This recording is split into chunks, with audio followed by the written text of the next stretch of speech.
देखिए, सुधीर चौधरी जो कहते हैं जी, वो पूरे देश को गुमराह करने का काम कर रहे हैं आजकल। तो क्योंकि वो गोदी में बैठे हुए हैं और वो किसी के भक्त हैं।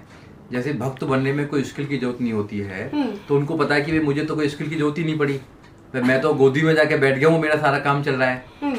तो उनको ये पता होना चाहिए कि देश का नौजवान है, अगर गवर्नमेंट जॉब करना चाहता है तो प्रोविजन है गवर्नमेंट में, तो वहां अगर जाना चाहता तो स्किल के साथ ही जाना चाहेगा। गवर्नमेंट वैसे चल रही है, तो वही कहना चाहते हैं कि जो गवर्नमेंट चला रहे हैं वो लोग, उनके अंदर कोई ज्ञान नहीं है, कोई स्किल नहीं है उनके अंदर। तो उनका कहना यह है कि जैसे वो लोग 100 करोड़ रुपए मांग रहे थे, 100 करोड़ मांगने के बाद में फिर वो जेल गए थे, तो सबको अपनी तरह देखना चाहते हैं वो। तो ऐसे जो पत्रकार हैं, मैं तो उनको पत्रकार मानने को तैयार ही नहीं हूँ, क्योंकि ऐसे पत्रकारों को जेलों में होना चाहिए। ये पत्रकार नहीं है, ये तो हिंदू मुसलमानों के नाम पर अपनी जो राजनीतिक फसल है उसको कटवाने का काम करते हैं और नफरत फैलाने का काम करते हैं। ये नफरत के सौदागर हैं लोग जी। तो ऐसे लोगों को जेल में होना चाहिए, ना कि पत्रकारिता करते होना चाहिए। वो बता रहे हैं कि भारत के अंदर स्किल्ड युवा बहुत कम है। क्यों नहीं है भाई? बहुत ज्यादा है। स्किल्ड में क्या है? स्किल्ड आप नापोगे, आप कौन हो, आपका क्या पैमाना है आप पे? भाई आप एक पत्रकार हैं, तो आप कैसे कैसे स्किल्ड नहीं है? आपके पास तो बहुत स्किल है, आपके भैया पत्रकारी भी करेंगे और 100 करोड़ रुपया भी मांगेंगे आप, ये उसके बाद में फिर जेल जाएंगे तिहाड़ में। तिहाड़ जाना ही अगर स्किल है तो सारे लोग तिहाड़ चले जाएं। क्या कहना चाहते हो भैया?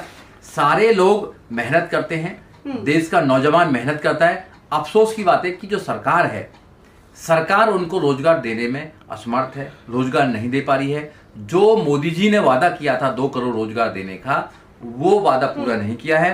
अगर लोग रोजगार के लिए काम कर रहे हैं, रोजगार के लिए अगर वो आंदोलन कर रहे हैं, तो उनको रोजगार दिया जाए। तो जब रोजगार देंगे जब भी तो पता लगेगा कि स्किल्ड है नहीं है। आप पहले ही बता देंगे स्किल्ड नहीं है।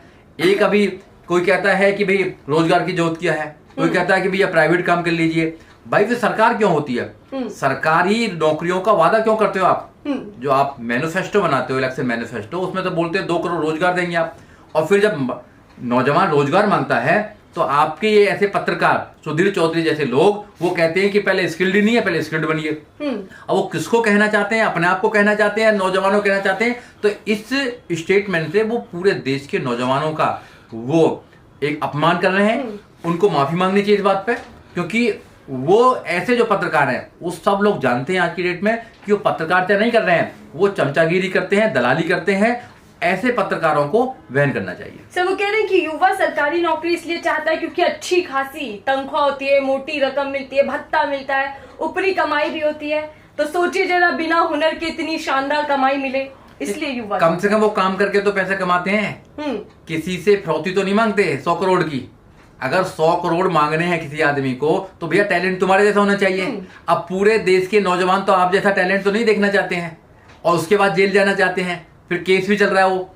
तो ऐसे जो लोग हैं, जो रायचंद लोग हैं, जो राय देते रहते हैं, वो राय देते हैं सिर्फ लोगों को, वो नौजवानों को ना बताएं कि क्या करना है क्या नहीं करना। उनके अंदर बहुत कॉम्पिटेंसी है, वो स्किल्ड है, वो जो सरकार को चला सकते हैं। जो धरती फाड़ कर अन्न उगा सकता है किसान, उसके बेटे क्या स्किल्ड नहीं होंगे?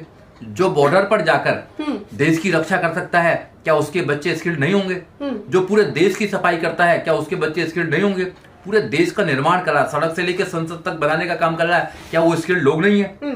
आप पूरे देश के नौजवानों का आप मतलब एक प्रकार से उनके इंसल्ट करने का काम कर रहे हैं, तो आपको ये बात शोभा नहीं देती है। इतनी भी चाटुकारियां मत कीजिए सरकार की, इतनी भी गोदी में मत बैठ जाइए कि लोग जब इतिहास लिखा जाएगा तो आपको सबसे बड़ी चाटुकारिता में बोला जाएगा। ये तो बहुत बड़ी चाटुकारिता है, और ये गवर्नमेंट के प्रवक्ता है एक प्रकार से। तो गवर्नमेंट के प्रवक्ता की बात करते हैं, इतने तो प्रवक्ता भी बात नहीं करते जितने ये लोग करते हैं। तो आज की डेट में मीडिया जो डेमोक्रेसी का चौथा स्तंभ है, अगर सोशल मीडिया ना हो ना, तो ये जो मीडिया वाले लोग हैं ये तो पूरा प्रोपेगेंडा चलाने का काम करते हैं, ये तो नफरत फैलाने का काम करते हैं। तो आज की डेट में जो डेमोक्रेसी का चौथा स्तंभ है मीडिया, वो करप्ट हो चुकी है, वो बायस हो चुकी है, वो कोई भी वेरीफाई इंफॉर्मेशन नहीं चलाने का काम करती है, और वो एजेंडा चलाने का काम करती है। नौजवान समझ रहे हैं, नौजवान देश का नौजवान समझ रहा है, और इनको जवाब भी देगा एक दिन। ऐसा लेकिन पत्रकार साहब बता रहे हैं कि सरकारी कर्मचारी काम ना करने की तनख्वाह लेते हैं और काम करने की रिश्वत लेते हैं। देखिए, अगर रिश्वत लेते हैं तो उसके लिए एक अलग डिपार्टमेंट है, वो डिपार्टमेंट क्या कर रहा है फिर? तो आप तो सरकार पर सवाल उठा रहे हैं, तो आपके कहने से कुछ नहीं होता। आप जो काम कर रहे हैं वो ईमानदारी से काम नहीं कर रहे हैं। जो ब्लैक एंड व्हाइट है, तो आपके जीवन में ब्लैक एंड व्हाइट है। जो आप एक चलाते हैं, शो चलाते हैं, आप उसमें जितनी भी इंफॉर्मेशन देते हैं वो सारे नफरत फैलाने की बात करते हैं। आपके जितनी डिबेट्स होती है हिंदू मुसलमान पर डिबेट्स होती है, आप जो एनआरसी का मुद्दा होता है वहां चले जाते हैं। आप और वो चौधरी एक वो है, मतलब चौरसिया है, दीपक चौरसिया, दोनों चले जाते हैं और फेक न्यूज चलाते हैं वहां पे कि भाई हम लोगों को अंदर नहीं आने दिया जा रहा। और जो इनके दोस्त हैं दीपक चौरसिया, उनपे तो अभी वारंट भी हुए हैं फरीदाबाद कोर्ट से, क्योंकि उन्होंने एक फेक न्यूज चलाई थी। ये फेक न्यूज के सौदागर हैं, ये नफरत के सौदागर हैं। इन लोगों की बात नहीं माननी चाहिए। और जिन नौजवानों का इन्होंने अपमान किया है, क्योंकि पूरे देश के नौजवानों का अपमान करने का काम किया है, उनको जवाब देना चाहिए। और ऐसे लोग जहां भी मिले उनसे पूछना चाहिए कि भाई आपको इन्फॉर्मेशन कहां से आती है। आप क्या कोई मशीन है आप पे स्किल्ड जज करने की कि भाई इनमें स्किल्ड है इनमें स्किल्ड नहीं है? आप वैज्ञानिक हैं, आप हैं कौन? आप देश में किस पद पर बैठे हैं, कौन से संवैधानिक पद पर बैठे हैं कि आप स्टेटमेंट दे देते हैं और फिर कुछ नहीं होता है? तो सुप्रीम कोर्ट ने भी डांट लगाई है, मगर फिर भी ये लोग बदलते नहीं है, क्योंकि इन लोगों को सरकार की सह मिली हुई है, सरकार का प्रोटेक्शन मिला हुआ है। वही आपने कहा कि अपमान किया, तो वही मेरा सवाल कि क्या जो युवा, जो बच्चे 10-10 घंटे पढ़ाई करते हैं, मेहनत करते हैं, काबिलियत और हुनर के बेस पर इम्तिहान पास करते हैं, उनका अपमान है, उनकी मेहनत पर अपमान? नहीं, बिल्कुल अपमान है। अगर तुम पूरे देश के लोगों को, नौजवानों को कह दो कि स्किल्ड नहीं है, अगर यहाँ का नौजवान डॉक्टर, इंजीनियर, प्रोफेसर विदेश में जाकर वो बड़ी बड़ी पोस्टों पर जाकर बैठ सकता है, मगर इंडिया के लोग, ये जो पत्रकार कुछ हैं, चाटुकार पत्रकार, ये कहते हैं कि वे स्किल्ड नहीं लोग होते हैं। अब ये कौन सी जाति के लिए कह रहे हैं ये उन्होंने खुलासा नहीं किया है। उन्होंने कहा कि पूरे देश के नौजवान लोग हैं वो स्किल्ड नहीं है, उनमें ज्ञान नहीं है, वो जो सरकारी नौकरी इसलिए लेना चाहते हैं क्योंकि वह रिश्वतखोरी करेंगे। उनका कहने का मतलब तो ये है। तो रिश्वतखोर आदमी को सब रिश्वतखोरी दिखाई देते हैं।